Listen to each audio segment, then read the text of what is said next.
been really good to get decent audio here, I guess. So Got you. All right, we are live. Good evening, everyone, and welcome to another episode of Summer Speaks. I can talk. I promise you, I can speak. Flipping over my words right now. So, I am your host, Summer Rain, and my guest today is someone that is dear to me. Like we have worked together, and he's an awesome person. In the world of photography, is where I met him as a model. Um, and ladies and gentlemen, Mr. Dennis Schroeder, how are you? hey, Summer, I'm doing well, and I am so excited to connect with you here. It's just we did a couple of photo shoots together in the past, and always loved our interactions and loved the creative results we got out of those. And it's just wonderful to see you doing this, and I'm so excited that you wanted me to or invited me to be a part of this. So glad to be here. You're welcome. You're welcome. We met in what was it a photography Facebook group? It Um, was, I think I had a long time ago, back in 2012. I put Renaissance Man as my title because I do so many different things. But I had been in the Army, retired from the Army, and recalled back to active duty at Fort Knox, Kentucky. And I loved photography and have for pretty much since I was a teenager, so almost all my life. And I had created a meetup group yes. for Okay. Okay. photographers and models. And so I think that we met through one of those uh, uh, events, I guess, that we put together, and um, and then we just had communications. I think that the after I left my retiree recall, and Meetup was making changes to how they were doing things, and they were basically shutting down a lot of photographers groups. We just said we switched to Facebook. So it may have been through one or the other, but it was basically the same effort. I So think it was Facebook. okay. Because our first project was the milk bath, right? Yes, it was. It was. Yeah, I Yeah, was a and trooper. and Tim and Penny Towers place in out in Brandenburg. Yes, absolutely. Yeah, I was a trooper. That milk You bath you was were a trooper. That cold. was very cold, It cold. was it was cold outside, and we were in what was it? I It don't was a know what kind of converted It was a studio. converted two-car garage that was converted into a pretty nice photo studio, Right. and they had water, but it was not heated, and I mean it wasn't actual milk, but it's probably about as cold as milk. It was cold. But in my mind, I was just like, you know what? I'm going to do this. All I kept thinking is, this is just another challenge like America's Next Top Model. I'm going to do this Hmm. and I'm going to get it done. And I'm not going to let the cold affect my facial expression. That's right, and you didn't. You did awesome, awesome, awesome. I still get people compliment those photos. So Really? That's awesome. I yes, showed one of my friends, and he had at one point in time, he had one of the photos as his screensaver on his phone. And I was hmm like, what? I was like, what? He was like, it's a really good picture. Like, I really love this picture. yes, So I was like, I really didn't think, like, I'm like, it's okay. I'm okay. But I was like, wow, I must have, like, yeah, I'm gonna have to post those again. I'm gonna find yes, them. I'm gonna yes. post them again so y'all can see. But yeah, I met Dennis through the photography and model world, and we've done a couple of projects together. It has been amazing. I love him and his wife Penny. Like she is so sweet. Like she reassured me, like it's gonna be okay. She's very Yeah. hands on. I just like she's so sweet. I really do. Um, so you're in photography, and what else do you have going on? Well, I do photography. I spent a career in the Army. I currently run a nonprofit organization. Uh, I'm involved with doing podcasts for a faith-based group, and the whole idea and the reason why I put the Renaissance Man there is because I see so many people that are kind of got to stay in your lane. This is who I am. This is what I do, and that's Right. it. Like, I am so sorry. I have interests that in a wide variety of areas, and it's like you can if you put some time and energy into each of those, you can be good at all of them. And Right. why put yourself in a box or let somebody else put you in a box? You know. Right. So There's no as a way. result, it's like I'm always keeping things juggling and trying to keep those balls from falling. Sometimes not so well. Hey, you live and you learn. I feel like life is just about trial and error. Like you try something, it works, cool. It doesn't work, you find a different way to get the results that you're looking for. And Right. I wear many hats too. A lot of people don't know I'm an ordained minister. Hey. So they're like, when I tell people, like, they're really shocked. They're like, I would never have thought. Like, I just revealed it to one of my friends that I just met the other day, and I was like, I'm an ordained minister, and he was like, yeah, I would have never thought that. Like, lingerie brand ambassador and ordained minister, like, they don't go hand in hand. But here's the thing, though, like, my faith never changes. However, Right. I'm not ordained to. When I got ordained, it wasn't for me to go into the pulpit and to be preaching to people. Right. Although, someone brought to my attention, like, I'm still like, I do that like through my social media. So, and when I talk day to day, like when I'm always talking about God to people. So they were Right. like, ultimately, like, you, even though you're ordained minister and that's not what you did it for, like, you still are doing it. I wanted, honestly, I'm an event coordinator. So I'm like, if I can plan weddings, why can't I marry people and get paid for it? That's And right. you can kill two birds with one stone. Like, if my staff is there and they're taking care of the ins and outs of the event, and I'm up there in the pulpit with you, and I'm marrying you, then you have that. It's a one-stop shop. Like, That's right.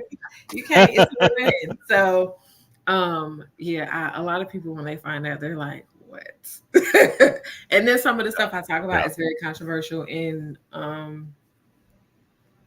so they're like, minister, but I'm like, don't call me. Again, I think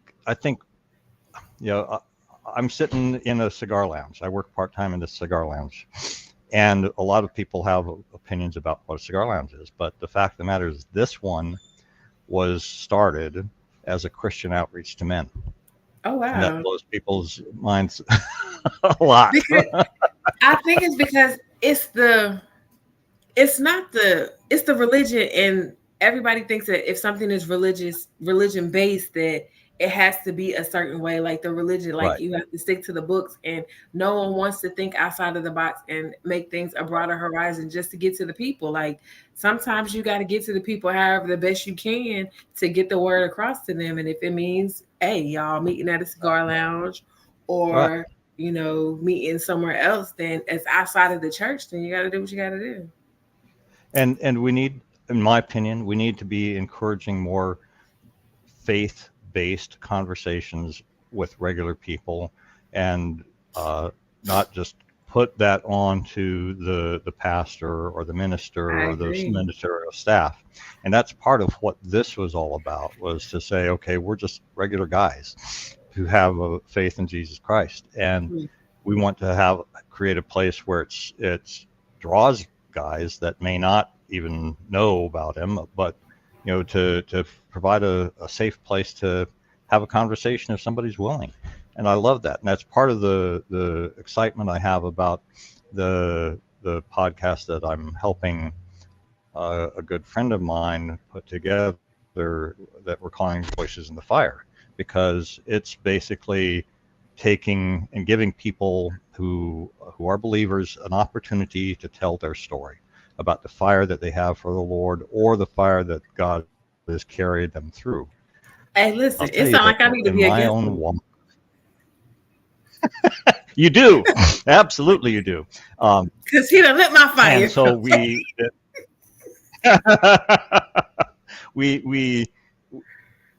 when I think about it, it's like I firmly believe that our pastors and ministers play a vital role.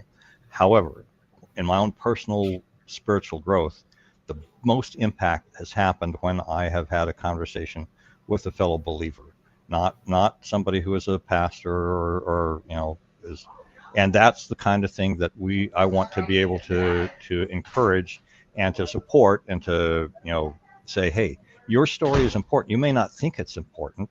You may not see yourself as somebody who can be reaching others for God. But if you tell your story, there's somebody out there who's going to say, wow, I so relate to that.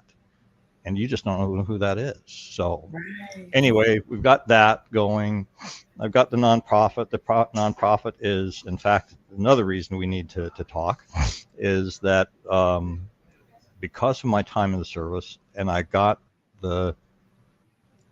I'm an old guy. I'll be 68 here at the end of this month. You look good. So I grew up. Thank you very much. I credit my grandfather and my father for passing those genes down to me. So I lived through the Vietnam era and saw how horribly veterans were treated, came back and saw the positive change that happened in the 80s and 90s and into the turn of the century. And I was happy about that. But then I was also noticing that as I saw more positive press, I would be thinking to myself, because I was one of the guys in uniform, or had been, depending upon when it was published, and thinking, what about all the others? It's good that we're telling the story about this person, but in this same story, they talked about 5 or 6 or 7 other guys that got injured or killed during that action. And what about them? What about their families? And so I created this. I started out fighting it, actually. It's like, why isn't somebody else doing this? Somebody ought to be doing this. Somebody. And could not believe that it wasn't being done by some other organization. And I had a good friend of mine who was, at the time I was working for a college of nursing, and we'd be traveling all over the place and going to VA hospitals and military bases to basically talk about our education programs. And so we were sitting at a rest, and basically other schools would be doing the same thing. So I rubbed shoulders with them all the time. And so I was having dinner with her at this restaurant outside of Fort Bragg, North Carolina, and was basically saying, this is this idea I have. Am I crazy, or is this, somebody else who's doing this? And she said, now you got to kind of create a picture in your mind. This is a female retired Marine Corps drill sergeant. Okay, I kind of got a picture. All right. And she says, Dennis, love the idea. Get off your ass and make it happen. I love it. I love her so much. I do. But it took that to get me to say, seriously, I need to do something about this. Then I was using the excuse that, well, this job has me traveling all over the place and I have zero time. And about 2.5 months after I had that conversation, the job went away. Oh my God. Right. She said, okay, play with it. Right. So anyway, I still have the challenge that I had no experience with any of this. I just had this idea in this heart. So 5 years ago, I spent 7 months trying to get enough people to become a board members so I could form a nonprofit here in Tennessee. And we started. And it took a while. Finally got the first family to say yes to our service. Basically what we do is we say, if you have lost a loved one who was, while they were in service or proximate to their service, so if, and it doesn't matter what the cause of death is, that we want to tell that person's story. We want to research it. We want to preserve it and put it into a written biography in a book, and we want to tell it. So we want to convert that into video format, and create documentaries, so that, because let's face it, we're proof that we're a video-centric world, more Right. so than a bibliocentric world. And so they said yes. And we started doing research on this. We basically have the family help us initially to say, okay, who knew your fallen? We reach out to them, ask them to help us. We try and set up interviews. We record every interview. We ask for copies of anything that helps to tell the story. Military records, personal letters, photos, videos. Those that may have had social media, we'd ask for access to the social media accounts.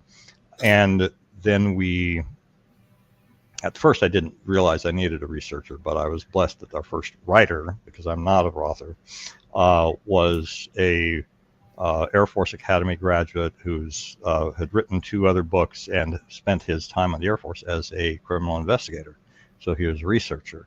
And we had a problem that he was able to solve in that first story, because this man was born in the Philippines, served some time in the Philippine Army, joined the U.S. Navy, and served 18 and a half years before he was lost at sea. Well, his parents were passed away. His elder brother had been actually raised in a separate family than his, and his younger sister was 8 years younger than him. So there was no living person that we could talk to about his time in the Philippine Army. Oh, wow. And so he took his investigative skills and put those to work to do some pretty exhaustive research about what was going on in the Philippines at that time. Basically built, this is what most likely happened. We didn't present it in the book as saying this is what happened, but said, hey, this is most likely what happened. And then the writer then pieces the story together in a single voice, so that it's preserved. And that's what we do. We're working on a handful of other additional stories. That book was finished last year, actually. Oh, wow. And we are going to be presenting that copy in a public ceremony to the family and the others who had participated in helping us to do the research, on the deck of the USS Midway, which is now a museum in San Diego, on August 10th of this year. And that Midway Museum the site has pertinence because it's in San Diego, where the majority of his family and friends live. But it was also a ship that he was assigned to twice during his service. So that's where we're at. We want to do this for every family. I mean, we don't do it necessarily at a big place like that, but the idea is we want to do the research. We want to produce a written book. When we have the resources, we want to produce a documentary that tells the story. We want to give that to the family so that they can, and we'd like to do it in a ceremony that honors the family and honors the memory of the fallen. So it's probably what I'm going to be spending the majority of my time and energy with for the rest of the days that God gives me here on this earth, though. These other things do kind of draw me away a little bit. And before tonight, I was not aware that you were a Gold Star family member yourself. Yes, you guys. So I dropped the bomb on Dennis like 20 minutes ago.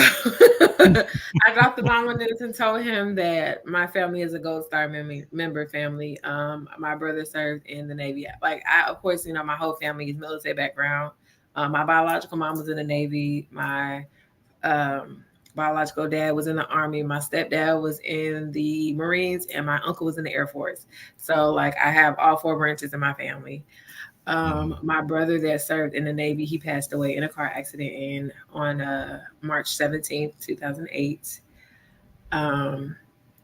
We have not been the same since. That's a big chunk of our family that we lost. And, I still, I deal with that day to day. I just don't say anything. I still put on my smile, and people wonder how do you suffer such great loss, and how do you go through the things you go through and you're still able to smile. And I feel like it is my duty to put a smile on my face. I mean, I still cry, I still have my bad days, but it is my duty to put my big girl pants on and go out in the world and smile and show people that even though we are going through trials and tribulations and we suffer great losses, we are still able to smile and be a blessing to other people. That's what it's about. Right. So my dash isn't over. So I definitely, I just like sent the link to my mom because she was like, what's on the show? Like, what's the show about? So I didn't really tell her like everything that the show was about. I told her what the title was. And so I just sent her the link. So hopefully she'll be watching it. And then I hope so too. Maybe we can be a part of the project of telling her about I would love to serve your family this way. Yes. I really would. Thank you. A true honor. You would be the first person that I would have known beforehand, before I got this started, that we're doing this for. So it's it means a lot to me if we can do that. It's crazy how like just thinking about the vision of how big this would be. Like, I just feel honestly, I mean, it scares me to a degree, but I've learned to not be so scared of things, that when God gives me this picture of something big, because really I know that no matter what I do with this is bigger than me. This is bigger than anything that any one person can do. But what I would love to be able to do with this is to extend this to veterans who survived, because there's a lot of families that would like to have their dad, their granddad's story told and collected. I'd like to extend this to our first responder communities, because there's a lot of folks that put their lives on the line every day for our communities and lose their lives in that effort. I'd like to be able to extend this internationally, because this is not simply an American value. This is something that I believe that every country that I'm aware of around the world has an appreciation for those who put their lives on the line for the greater society, the greater good. Right. And that's one of the reasons why I try very hard to stay out of politics, because one of the things that I know is that politics tends to divide us, and the service that people give to serve their community and put their lives at risk for their community draws us together. And that's really what I want to be able to focus on, is to what is it that, this is the price that's paid. This is the price that's paid for our community, and these are the people who paid that ultimate price. So, someday, maybe 100 years from now, maybe we'll have this going on in countries around the world, where we're honoring the men and women who, the firefighters, the law enforcement people, the EMS folks that rush into danger to try and rescue people, and as well as the military folks. And as challenging of a thought as it is, I would say even today, when you're thinking about the different conflicts around the world, people on both sides probably think that they're both right, and their families are probably going to suffer just as bad when they're lost. So, I think there's a way somehow, and I believe this gets back to a faith in God, that I believe that there is a way that God loves everybody, and that we want to honor that somehow. Right. When you were talking, I was like, I have a friend. So like, my boy best friend served in the United States Army, and he has been deployed to Afghanistan several times. So I've been on the aspect of what it's like to deal with someone who's been deployed and who's been in the war in Afghanistan multiple times, and the aftermath of those the effects of it and the vulnerability and the late nights and staying up and talking to him and making sure he's okay, and him going Right. to the doctor, and the struggle with once you come back and you get out, you're medically retired or whatever, and how the system sucks. The It, system it sucks. Like does. It does. the It's. I VA was just sucks. listening. I think that we have a combination of things, because I've been in the Army, and I've been in the Army's medical system. I was an administrator there. I've been I haven't worked for the VA, but the job I had for that College of Nursing, I was working in VA hospitals all the time. And I think what you have, because I've reflected on this, is that you have a lot of people who really do care, who really want to make a difference, want to do the right thing. You have a small number of people who, for whatever reason, don't care anymore. Maybe they did at one point. And you have a system that's a bureaucracy that's like slow to change and protects everybody from any significant consequence. So when you have somebody that really shouldn't be there anymore, it is next to impossible to get them out. You simply move them to another department and move that problem someplace else. That's crazy. That just sounds insane, because ultimately that one person can be a problem, and it can Right. create many problems from that one problem. And this has been the way. I mean, the government services system has been around for a long time, and I personally had the experience with this when I was a medical recruiter for the Army in Orlando, Florida. And the office that I showed up at, I had somebody who was really, really incompetent, just barely could do the kind of work that she was supposed to do. And she had been passed from one to another. It's like you try to do the things that the system says you got to do, and you're spending half your day just doing that. It's like, I understand why more managers, it's just easier for them to say, okay, let's move you over here, let's give you a new job, let's give you a second chance. And instead, what's really happening is they're just moving a problem out of their area into somebody else's. So Right. I'm sure that that process hasn't changed all that much in 35 years. So. That's very frustrating. I remember, so my mama was in the Navy, and I remember like I believe she got out medically, and going to VA, appointments with her, and Mhm. some of the people there are not nice people, and the struggle of it's already a struggle for us being black people in America, but then you Mhm. serve your country and you get injured or you get hurt, or you end up with a condition due to exposure to environmental things. And so Mhm. like I remember her going and telling this doctor, like, she was having some issues, and they weren't listening to her.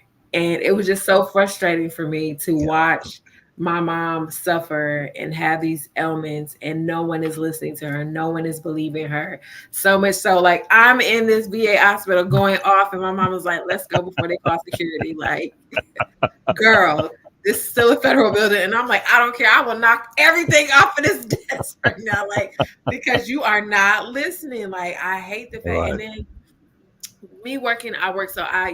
I used to work for the Army Human Resources Command Center in Fort Knox, Kentucky, and Mhm. watching a lot of the cases come back from CRSC cases, them trying to transition from being in the service to transition to being a civilian. Like, it's not a lot of help out there. Then some of them don't even really show up because they don't think that it's really going to do any justice. And have them, the fact that you serve your country, you get injured, your leg get blown off, or you develop a tumor, or something happens to you, and or you serve out your time, your 20 years, 20 plus Mhm. years, and they literally have to apply for their money, and sometimes they get denied, and it's just like, what? Right. They literally put their life on the line for the country. not for their city, not for their state, but for the country, for people they didn't even know. And now they're having to apply for this money to be able and to get denied and have to keep reapplying and appealing is crazy to me. Crazy. Crazy, absolutely crazy to sign Right. up for VA, sign up for DFAT, like crazy. It should already be ready for you. Once you transition out, all that should be set up and good to go. They want you to get all your medical It should. documentation, It all should. that. Crazy, crazy, I know crazy. we from way back when I was still in, I know that we were trying to make efforts, system to system, Army medical system to VA system, to try and synchronize better. But it was so hard. It was just so hard. And It this was was before we had electronic medical records. I mean, they were right. working on electronic medical records, but it hadn't happened yet. So this was the late '90s. So, but yes, it's not that we didn't see a need for it. It was just we were struggling to make it happen. Behind the times.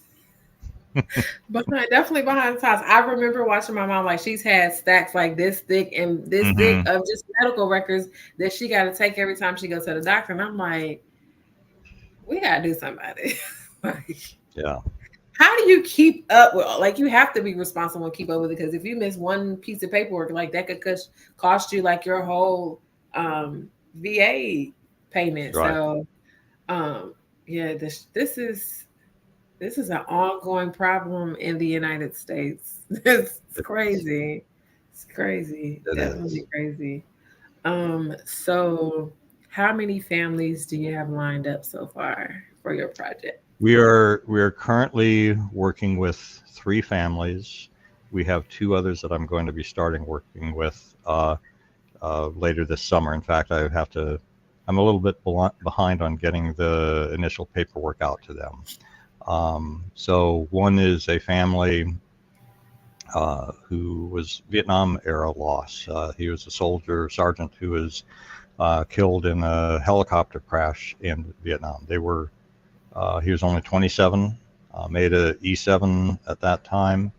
Was the kind of guy that volunteered to go back to Vietnam to take care of his troops. And he was infantry. They were on one helicopter in a flight of 5 that was basically seek and engage kind of mission, but they had a hydraulic failure. And basically, the write-up that I've read from the Army Incident Report said that they had attempted to find a place to auto rotate and land in, but once all the hydraulics left, no auto rotating anymore. It was flat stick and went straight in. Of course, lots of aviation fuel and lots of ammo because you had full loads on these guys, battle loads, and it was hard to piece any parts together at the end of that. So, um, and this is before they had good DNA matching for bits and pieces. So that's and he's got 3 surviving daughters, and so we're working on that story. And another story is of another sailor lost at sea. Another story is of an airman who was an explosives ordnance disposal guy who had he and his crew had swept this area for bombs, and swept it twice actually, and had a bomb sniffing dog. They were at the end of the day, and his boss was saying, "Hey, come on, let's get on the Humvees and go." And walked across the area that had been swept 2-3 times, and stepped on the one that they missed. And yeah, and the 2 that will be hopefully getting started on. Uh, this mom has 2 sons who are currently serving in the Marine Corps, and one son who had served in the Army for 7 or 8 years, was got sick, was medically retired, and 2 years after he was medically retired, died from complications of the medications he was taking for that condition. And they didn't find him for like 2 weeks afterwards because he was living on his own. He wasn't living with where his family was, but he wasn't married, and so nobody actually came to find him for like 2 weeks. So be working with that mom to help tell his story. And the other is of an airman who was a computer tech guy. And I was talking with his widow just earlier this week about this. So I don't know exactly what the story with him was, but I think he was deployed, and I think they got hit by an IED while he was en route someplace.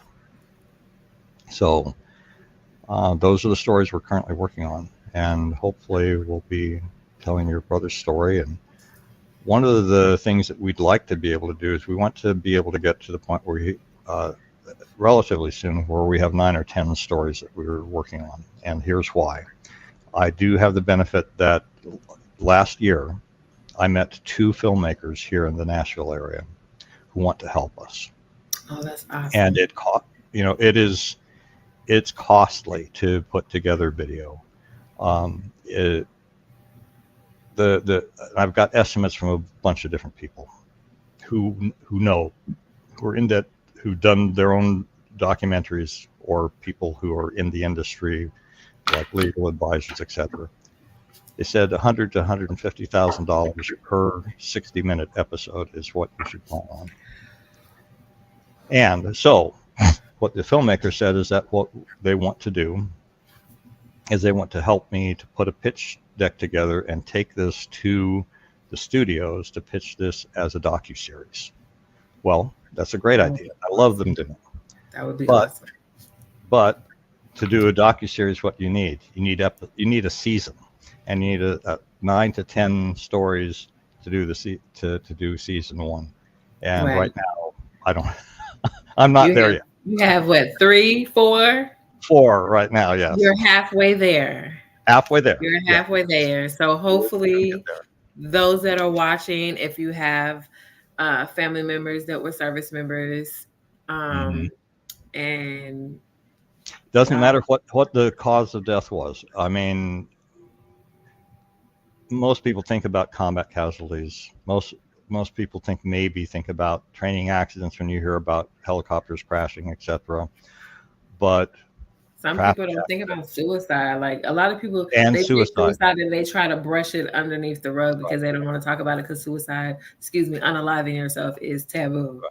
So exactly, and honestly, I think those families need what we're doing more than a lot of others. But I mean, in your case, your brother. I mean, what do people? I don't know what people have said to you, but I mean, my thinking is that people will say something different to the family of somebody who was killed in combat versus somebody who died in a traffic accident. I think they value that differently, and in my opinion, that's not right. You suffered as significant of a loss as anyone has, and so from our perspective, we're not going to buy into or add into that sort of ranking kind of situation. So any family that has had this kind of a loss that wants our help, please talk to me, because that's what we want to do. Let's help you. I'm definitely going to talk to my mom, and I'm really like, did you watch the episode? Because I really think that I would like to have my brother's story told. Like, he was a loving person, like from high school, like everybody, when I say everybody loved my brother, like I really would love to have there's nothing more than I would love to have his story told and get this docuseries up and running. Like, I see really big things coming from this, Dennis, and I am honored for my family and for everyone else's family that you're doing this for. I am really honored that God brought this vision to you. Yes. And you were able to, you understood the assignment. as best I can. Yes, absolutely. I'm doing as best I can, and to anybody else who may not be in that situation, but maybe you've got a heart for what we're doing. We need volunteers. We can use volunteers in pretty much any way you can think of. We definitely need volunteers to be researchers. If you're a writer and you can take all this stuff that we're gathering from all kinds of places and create a truthful, honoring story from that, we need your help with that. If you're a filmmaker who wants to donate your time up front, maybe we'll work something out on the back end if we ever make any money on that. But so anything that can help us with the work we need to do, so that we don't have to upfront cash that we don't have. I mean, as for the last 5 years, more than half of our operating expenses have come out of my own pocket. We don't have any. This year I'm putting a couple $100 a month towards a part-time virtual assistant out of the Philippines who's been a real blessing to me. But that's the only person who we've got on payroll. You do virtual assistants as well? Hi, Dennis. My name is Summer Rain, and I am the owner of Raining Virtual Assistants. Hi. It's crazy how, like, I was thinking about that today. Like, I was talking to one of my Facebook friends that I knew before he started being in film. Like, it's crazy how things are coming together. So he was inboxing me today, and we're talking. And today was my first time going actually on his Facebook page and checking things out, because I knew him years ago. I knew him before I got married, before 2008. So I knew him 2006, 2007, and then now he's doing big things in the film industry. And I'm just not he told me what he was doing, and I met him through my ex-husband because he does music and producing and AR and all that stuff.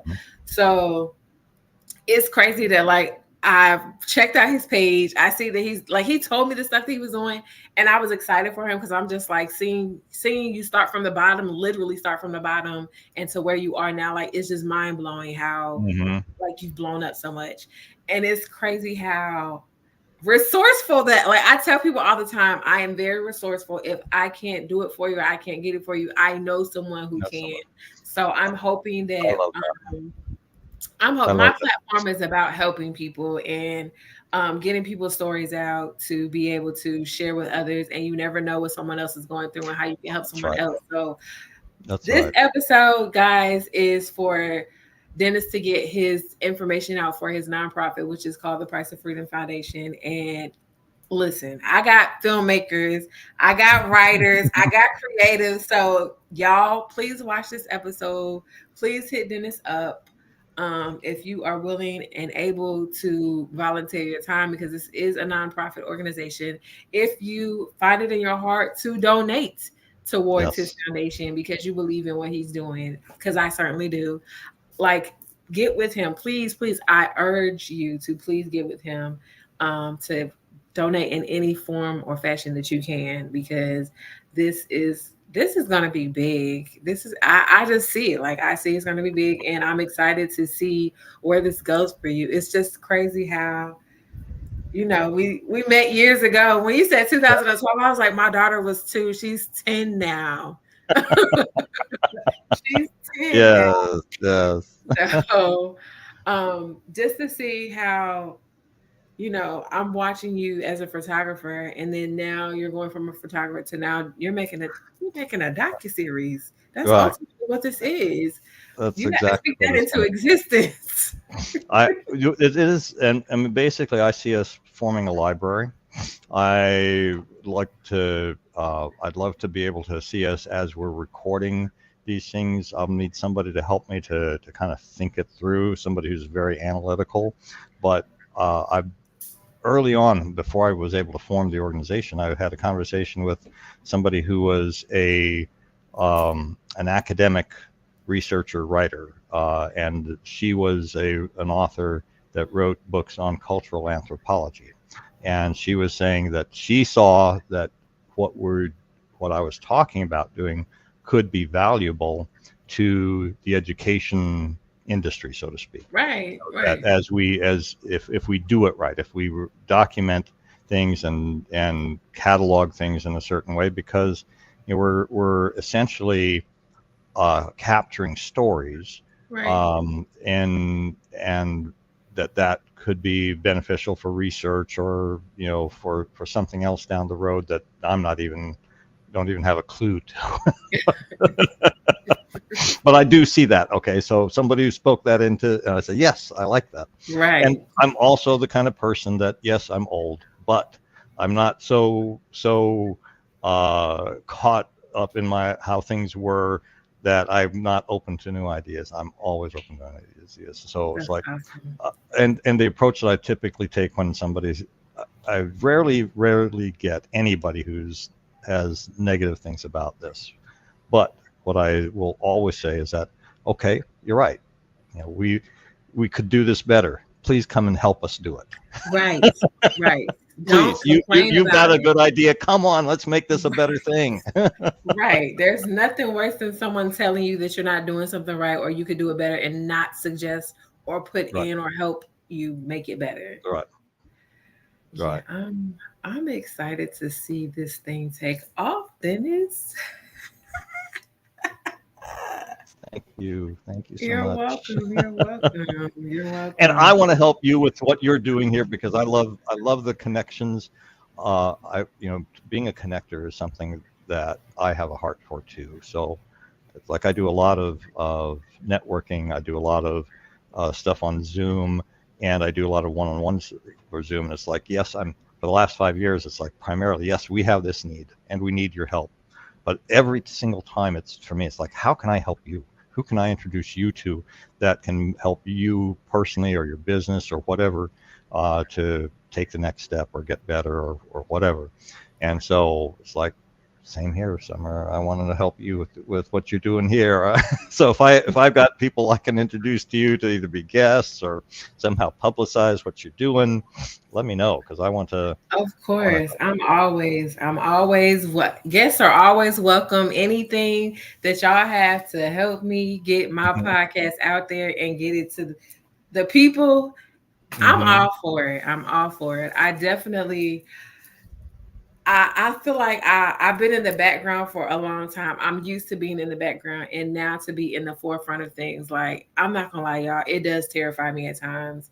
And sometimes I'm like, I don't know if I'm doing the right thing. I don't know if I'm in the right direction. But as the people come to me and they're like, hey, I want to be on your show, it's just like, Mm-hmm. I'm not sure. In the beginning, I was like, I don't know if I'm going to be able to find guests. I have these topics. Who am I going to get to talk about these topics? Mm-hmm. And, I wanted to organize it in a way to where, like, I come up with these topics and then I find guests. And then it just dawned on me, like, let the people come to you. And when the Mm-hmm. people come to you, ask them what they want to talk about. Because most of the time, I think a lot of these podcasts and a lot of these shows, they come in with a topic and then they have their guests that are coming in versus when I'm telling you, every time somebody say, oh, I want to be on your show. And then my next question to you is, what would you like to talk about? Right. And even if it's a topic that we've talked about before, it's not the same story. It's not the same Right. aspect. It's not the same person.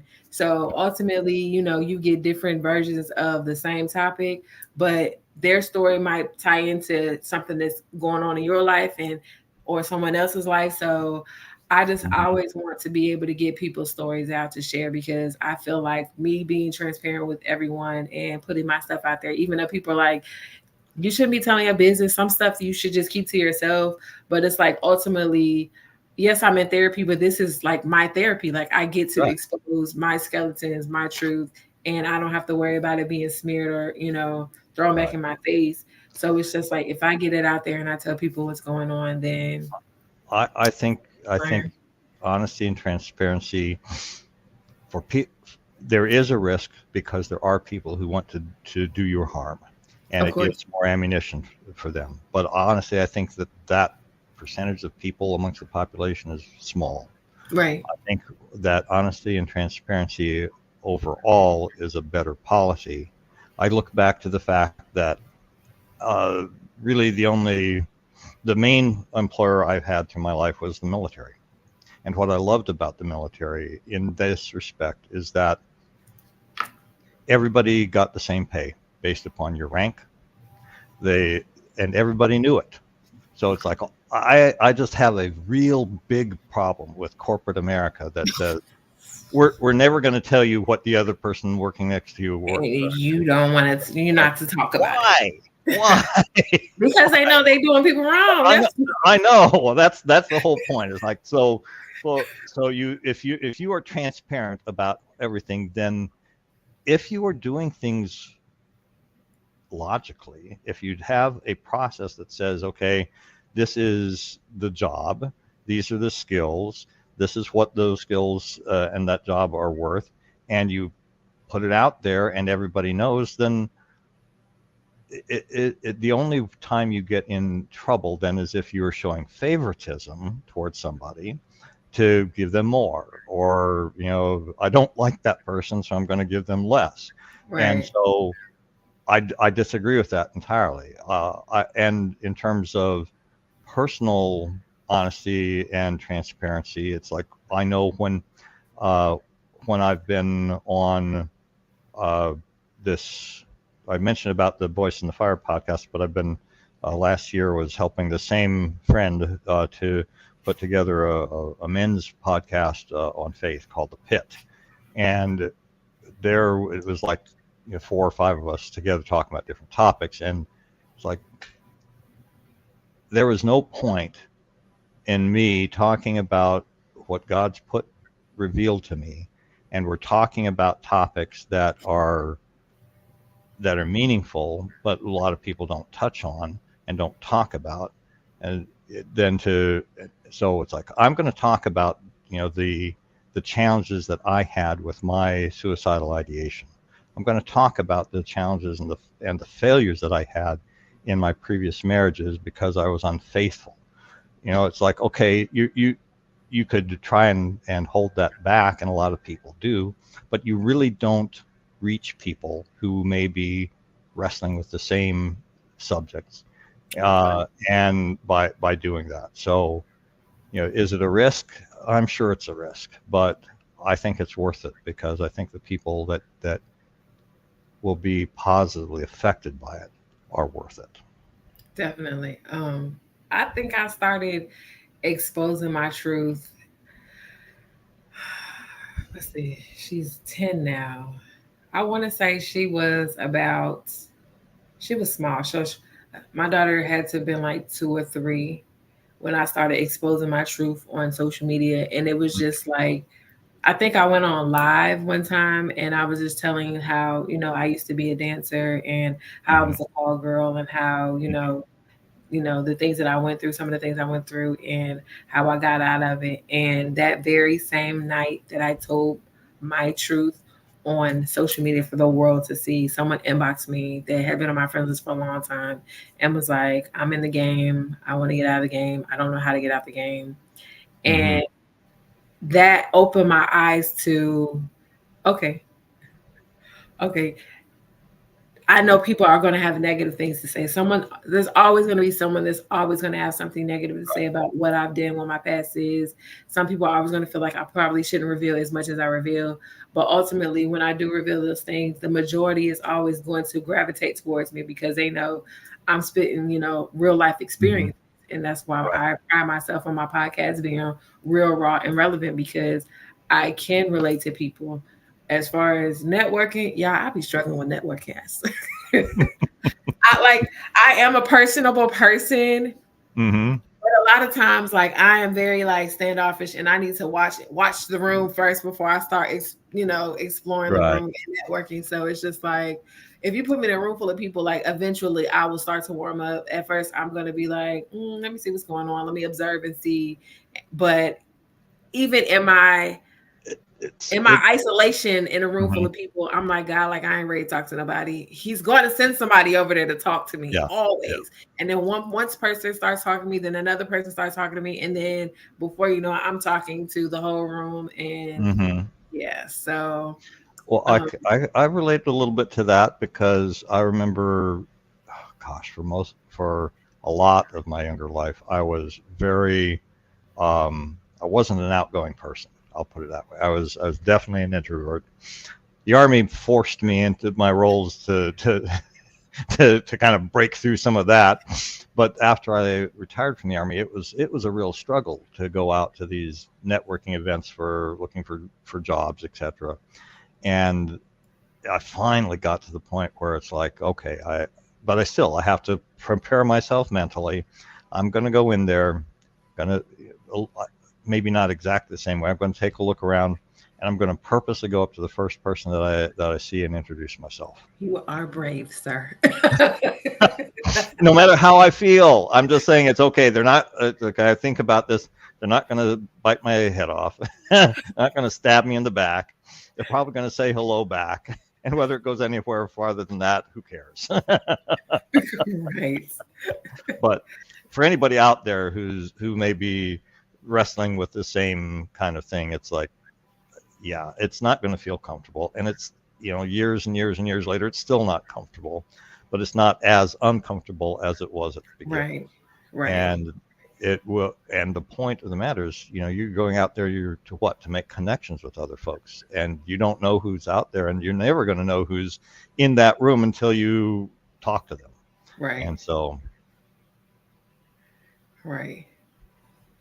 This is awesome. I knew this episode. I tell people all the time when they come on, I'm like, oh, this episode's gonna be dope. I knew this episode was going to be a good episode. And I don't even say that, like, y'all, I don't say that because it's my show. I say this because of the stories that come behind the show. Like, it's not because it's my platform. It's literally, this is what makes my episodes, is my guest, because everybody's story is different. I love everybody's story. I sit down and I talk to them personally. Like, even if I don't know them personally, like, I make sure that I sit down and I have a heart to heart with my guests so I can see where their mind is at and see, who and what and how they're feeling and, the do's and don'ts. I have my rules to my show. Everyone gets the same rules. No one gets nothing changes. And sometimes I have to add things on because I run into situations, but ultimately I have my rules, but I always want everyone to feel safe and know that this is a safe space to share your story. No one's judging. And if you are judging, you can keep that. You can take that somewhere else. So, well, I am so glad that we have this because, thinking back to the couple of times that we met and worked together on photography in the past, I knew from day one that you were a fantastic person, and that I just we clicked somehow with that, and it's like this has just been such a pleasure and a joy. And so, thank you. Anybody who's listening to this, I'm saying, oops, which way am I pointing? This girl right here is phenomenal, and you need to come on and you need to talk with her. She's great. I love her. Thank you, Dennis. Dennis, where can the people find you at on social media? If you take a look on our website is www.priceoffreedomfoundation.org. Yes, it's long, it's tedious, but we have a presence on Facebook. We have a presence on LinkedIn. We have a presence on Instagram and YouTube. And so all of those socials, if you search for Price of Freedom Foundation or the Price of Freedom Foundation, you'll find us on all of those social media channels as well. And if anybody's in the San Diego area, I will say, come out and join us on the 10th of August. We have an event on our Facebook page for that. There is no charge to attend. Of course, if you want to help us with the expenses, our expenses are going to be around $16,000 to put this event on. Just renting the space on the flight deck is $1,200 by itself, and refreshments start at $1,200 for this event. They go way up from there. So, and we've got family members that we want to fly in from the Philippines. We have 3 of those. That's about $1,500 a crack for airfare. So, if you are an airline, you work in an airline, get us flights. Listen, I'm over here thinking of like what kind of events I can help you put together for your nonprofit to get donations going. Like, the wheels are turning.